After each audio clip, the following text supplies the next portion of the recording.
alaikum, namaste, sat shri akal. Welcome back to your on YouTube channel. This is me Saima Pirzada and you're watching Saima Pirzada Direction channel. कैसे हैं आप लोग? तो दोस्तों आज हम जो वीडियो देखने वाले हैं ये है चेनाब ब्रिज। चेनाब ब्रिज के ऊपर सिंगल आर्च रेलवे का जो ब्रिज है वो रेडी हो गया है और उसके ऊपर लोग जो हैं वो मतलब एक डिफरेंट सा ही थंबनेल को देखकर तो आइडिया हो रहा है कि बहुत ही डिफरेंट सा एक व्यू है जो कि हमें देखने को मिलेगा। और सबसे बड़ी बात यह है कि चेनाब रिवर में जो है हमें ऊपर से ब्रिज गुजरते हुए दिख रहा है जो कि बहुत ही ज़बरदस्त एक मोमेंट होने वाला है डेफिनेटली। सो ये बेसिकली कश्मीर में बनाया गया है जो कि एक ऐसा ब्रिज है जिसमें आप ट्रेन से ट्रैवल कर सकोगे, उसके ऊपर से गुजरोगे तो क्या ही व्यू होगा। तो चलते हैं देख लेते हैं इसमें क्या डिफरेंस है और बाकी ओवरऑल चैनल पर न्यू है तो सब्सक्राइब करना मत भूलिएगा, बेल आइकन को ऑल नोटिफिकेशन पे प्रेस कर लीजिएगा ताकि मेरी सारी वीडियोस आपको मिलती रहें। तो यस लेट्स स्टार्ट। दुनिया का सबसे ऊंचा मेहराबदार रेलवे पुल बनकर तैयार है। यहाँ पर जम्मू कश्मीर के रियासी में चिनाब नदी के ऊपर यह पुल बनाया गया है। भारतीय रेलवे का हीरा कहा जा सकता है ये पुल।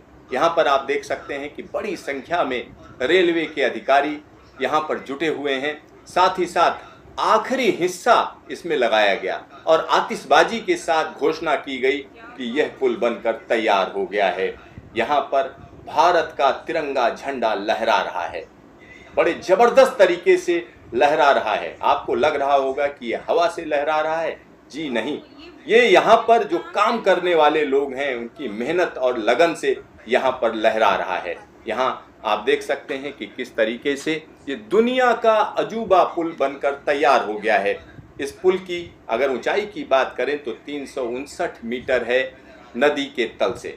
यहाँ पर नदी भी आप देख सकते हैं, थोड़ी देर में देखिए किस तरीके से नदी नजर आ रही है। नीचे नदी बह रही है और ऊपर ये ताकतवर पुल बनकर तैयार हुआ है और अलग तरीके का पुल है क्योंकि जब इसको 2004 में शुरू किया गया था तब लग रहा था कि ये कैसे पूरा होगा क्योंकि ऊंची ऊंची चट्टानें थीं, यहाँ पर पहुंचना मुश्किल था और दुनिया की सबसे ऊंची क्रेन भी आपको यहाँ पर नजर आ रही होगी क्योंकि यहाँ पर जो भारी भरकम हिस्से हैं उनको लाने ले जाने के लिए भी काफ़ी मशक्कत करनी पड़ती थी। एक तरफ कौड़ी है तो दूसरी तरफ बक्कल, ये दोनों हिस्से अब जुड़ गए हैं। और यहाँ पर मैं आपको बता दूं रेलवे का ये हैरत अंगेज पुल जम्मू के रियासी जिले में चिनाब नदी पर बनाया गया है। आर्च ब्रिज है जो नदी तल से 359 मीटर ऊंचा है और इसकी ऊंचाई की अगर हम बात करें तो दिल्ली के कुतुब मीनार से अगर ऊंचाई का आप आकलन करेंगे तो उससे 5 गुना ज़्यादा ऊंचा है। फ्रांस का जो एफिल टावर है उससे तकरीबन 35 मीटर ज़्यादा ऊंचा है। यहाँ पर आप उत्साह देख सकते हैं कि किस तरीके का उत्साह है। अब यह पुल तैयार हो चुका है। यहाँ पर अब रेलवे लाइन बिछाने का काम किया जाएगा और ये रेलवे लाइन जल्द ही यहाँ पर नजर आएगी क्योंकि नवंबर तक इस इलाके में रेलवे लाइन बिछा लिए जाने का टारगेट रखा गया है और यह टारगेट जल्द ही अचीव किया जाएगा क्योंकि अगर हम इस पुल की बात करें तो इसको पूरा करने की कई डेडलाइन बार बार जो है आगे बढ़ाई गई है और आखिरकार अब जाकर यह पुल पूरा हुआ है। यहाँ पर जब इसको बनाने की तैयारी शुरू हुई थी तो तकरीबन 550 करोड़ के आसपास इसकी कीमत आंकी गई थी। अब जो आकलन है वो 1100 करोड़ को भी पार कर गया है। सिर्फ इसी पुल की मैं बात कर रहा हूँ। 111 किलोमीटर लंबा जो रास्ता है कटरा से बनिहाल के बीच में, वहाँ पर जगह जगह काम चल रहा है और कहीं पर ट्रैक बिछाया जा रहा है, कहीं पर सुरंगें बन रही हैं और 111 किलोमीटर में से तकरीबन 98 किलोमीटर का हिस्सा सुरंग के अंदर से है। आप समझिए पीर पंजाल की इन पहाड़ियों से ये रेलवे लाइन को ले जाना एक बड़ा चैलेंज था जिसको भारत के इंजीनियर्स ने स्वीकार किया और आमने सामने की लड़ाई में हम कह सकते हैं कि भारत के इंजीनियर्स ने देश का झंडा ऊंचा रखा है। यहाँ पर आप बड़ी आसानी से समझ सकते हैं ये कितनी मेहनत का काम है। आसपास के पहाड़ों की बात करें तो मौसम के बड़े चैलेंज हैं यहाँ पर क्योंकि तापमान में उतार चढ़ाव देखा जाता है। जहाँ पर ढेर सारे लोग खड़े हैं यहाँ पर हवा की जो रफ्तार है वो 200 किलोमीटर प्रति घंटे से ज़्यादा हो जाती है। कई बार ऐसा होता है। तो इस पुल को 260 किलोमीटर प्रति घंटे की रफ्तार से अगर हवाएं चलें तब भी इस पुल को कोई नुकसान नहीं होगा। साथ ही साथ इसमें खास तरीके की तकनीक इस्तेमाल की गई है जिसमें जंग नहीं लगेगी, यानी पुल कमज़ोर नहीं पड़ेगा। साथ ही साथ अगर हम इसकी उम्र की बात करें तो 100 साल से ज़्यादा की उम्र है इसकी। और साथ ही साथ यहाँ पर अगर कोई ऐसी घटना भी होती, कोई इस पर सीधा सीधा बम फोड़ दे, तब भी इस पर कोई असर नहीं होगा। तब भी ट्रेन को धीमी गति से आर पार ले जाया जा सकता है। यानी पूरी तैयारी है इस पुल की और आने वाले दिनों में यहाँ पर तेज रफ्तार ट्रेनें आपको दौड़ती हुई नजर आएंगी। यानी श्रीनगर को देश से जोड़ने का काम यह पुल करेगा। ब्रिज तो वाकई में बहुत कमाल का बना दिया। 100 साल की इसकी उम्र है, मतलब 100 इयर्स जो है ना, ये ब्रिज की लाइफ टाइम है कि 100 इयर्स तक ये ब्रिज चल सकता है।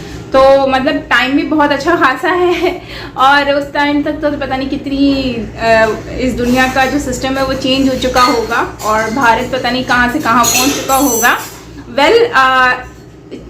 370 हटने के बाद मैंने ये देखा है कि कश्मीर के ऊपर काफ़ी ज़्यादा काम किया जा रहा है, जैसे कि ये चिनाब ब्रिज हो गई और रेलवे कनेक्टिविटी, जो कि नितिन गडकरी जी जो है उन्होंने कहा भी था कि मैं जो हूँ इस पे काम करूँगा और मेरी कोशिश है कि मैं कश्मीर की कनेक्टिविटी, रोड सिस्टम और रेलवे का जो सिस्टम है मैं उसको बेहतर बना सकूं। तो आज वही बात जो है वो यकीन में बदल गई। आज वो दिख रहा है कि हाँ वाकई में ही ऐसा जो उन्होंने कहा था आज वो सच हो गया।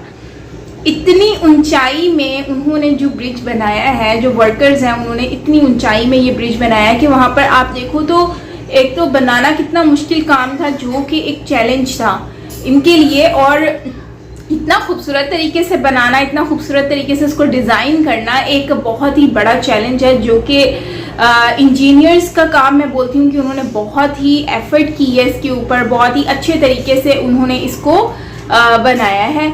उसके बाद अगर हम देख लेते हैं तो इसमें गवर्नमेंट का भी बहुत अहम रोल है कि उन्होंने इंफ्रास्ट्रक्चर के ऊपर काम किया है, फिर इंफ्रास्ट्रक्चर के अलावा रोड्स के ऊपर, फिर ट्रेन्स की, रेलवे सिस्टम के ऊपर वो काम बहुत ज़्यादा कर रहे हैं, फिर मोटरवे, हाईवे, इस तरह की जो कनेक्टिविटी है वो बना रहे हैं। तो ये बहुत एक अच्छी बात है। लेकिन क्योंकि कश्मीर की कनेक्टिविटी थोड़ी सही नहीं थी, उसके लिए लोगों को बहुत ज़्यादा मसला भी होता था। तो जैसे 370 हटा है तो उसके बाद अब गवर्नमेंट ज़्यादा फोकस कर रही है कि कश्मीर की जो कनेक्टिविटी है वो बन सके, जो कि मुझे लगता है एक अच्छी बात है कि उनको भी वो सारी सहूलियात मिलनी चाहिए जो कि दूसरों को मिलती हैं। लेकिन मैं एक बात बताऊं, जो ऊपर का व्यू दिख रहा था ना और ये ड्रोन शॉट जो लिया गया है, नो डाउट यार बहुत ही ज़बरदस्त इसका आर्किटेक्चर बनाया गया है। बहुत ही खूबसूरत तरीके से ब्रिज ओवर चिनाब जो है ना वो बनाई गई है।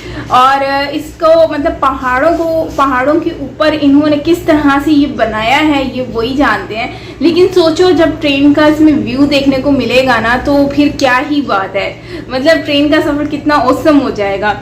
और मैं इसमें समझती हूँ कि जो सिविल इंजीनियर हैं उन्होंने जो स्ट्रक्चर बनाया है उनको मैं वाकई में यार सैल्यूट करूँगी। और जो इसके पीछे टीम है, जिस टीम ने इसके ऊपर काम किया है, सीरियसली यार वो काबिले तारीफ़ है। इतना अच्छा जो है वो हिस्टोरिकल मैं कहूँगी कि ये एक ब्रिज बना दिया गया है, जो कि आई थिंक इतना ज़्यादा इसमें टाइम भी नहीं लगा जितना मतलब कि टाइम लगता है उससे बहुत ही कम टाइम में जो है इन्होंने इतना अच्छा ब्रिज जो है वो रेडी कर दिया है। तो काबिले तारीफ़ है, जितनी तारीफ़ करें उतना ही कम है भाई, जितनी तारीफ़ कर लें सीरियसली। और मुझे तो बहुत अच्छा लगा। और इससे जो है वो कटरा के लिए भी आई थिंक काफ़ी कनेक्टिविटी इजी हो जाएगी, क्योंकि ट्रैवल तो आपको पता है कटरा में बहुत ज़्यादा, वैष्णो देवी पे बहुत ज़्यादा ट्रैवल होता है जम्मू में, तो उसके लिए भी सही रहेगा। लेकिन अभी तो ये सिंपल सा एक ब्रिज बना है तो इसके ऊपर वो कंप्लीट हो गया, मतलब अब जो है इसके ऊपर रेलवे की जो पटरियाँ हैं वो बनेंगी, तो मतलब कि उस पर भी काम चलेगा। तो अभी जो मेन काम हुआ है वो हुआ है ब्रिज बनाने का। तो बाकी ओवरऑल यार ऐसा व्यू लग रहा था जैसे आउट ऑफ कंट्री का कोई हो, एंड मेरे लिए तो स्पेशली आउट ऑफ कंट्री ही है ये। लेकिन मतलब कि यूरोप साइड का जिस तरह के ब्रिजेस होते हैं ना सेम वैसे लग रहे हैं। तो नो डाउट यार इसका डिज़ाइन बहुत खूबसूरत बनाया है इन्होंने, बहुत अच्छा लगा मुझे। आपका क्या कहना है इसके ऊपर, मैं जानना चाहूँगी आप लोगों की राय। कमेंट सेक्शन में मुझे ज़रूर बताना। और बाकी आप क्या कहेंगे इसके ऊपर मैं जानना चाहती हूँ, तो कमेंट में बताइएगा। बाकी मिलते हैं नेक्स्ट वीडियो के साथ, अपना ख्याल रखिएगा। Till then take care, bye bye.